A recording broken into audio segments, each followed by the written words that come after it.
God is blessing you and will continuously bless you throughout your life. And you have to allow him to really speak into your heart, into your spirit. If you want to be blessed, you have to allow God to work. You have to do your part, but allow God to be that foundation. A lot of times we get into this habit of thinking that, by our own works and by our own hands, that's the only way that we can produce blessings, right? That's one way, but at the end of the day, God is going to give us the right blessing, right? It might not be the correct thing for your life when you put your hands to the plow. Because our hands, the Bible talks about not leaning on our own understanding, but leaning on God. If we don't lean on God, we won't have a clear view of our path, our direction. Then our minds are wandering, trying to figure out which way to go. And when we don't talk to God about it, that's where a blurriness of vision comes in. It plays a part to where we can't see clearly where we go, right? Or where we should go, what decisions we should make, what's smart for our lives, what does God want for us, right? That's going to start with depending on God. Whenever I can bring up the whole Abraham and Sarah situation. In the Bible, Abraham and Sarah was an older woman who wanted a child with Abraham. They knew they were of older age, so they didn't believe that they could bear a child, but the Lord said that they would.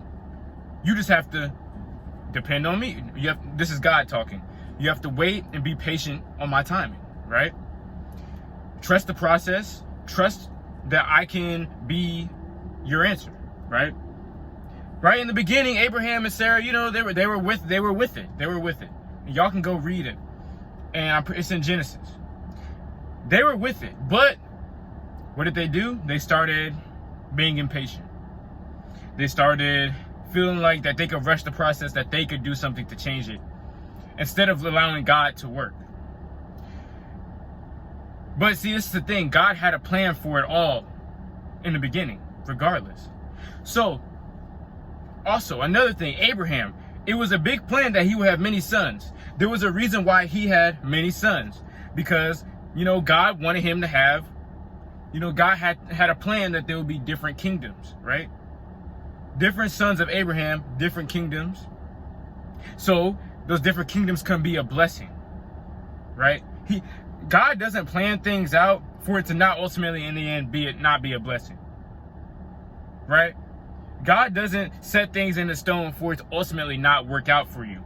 I'm here to let you know, if you're continuously doubting and not wanting to trust God and feeling like you can rely on your own understanding, right? The Bible says not to live on bread alone, right? Do not live on bread alone. Do not lean on your own understanding. Do not live on what you know. But lean on God. Lean on his word. Lean on him. He is in your life for a reason. He is in your corner for a reason. He's in your corner. He's in your circle. He's in deeper than even your inner circle. That's how personal it is between you and God. And that's how personal it should be. And that's special right there. His sacrifice that he made for all of us, that's special right there. And once you realize that, and once you start living in him and for him, your life will be full of blessings. Blessing is waiting for you. You just have to step through the door and allow God to be your foundation. But I hope you enjoyed this video, man. As always, God bless every single one of y'all. Share this video with somebody that may need it. Thank you for watching.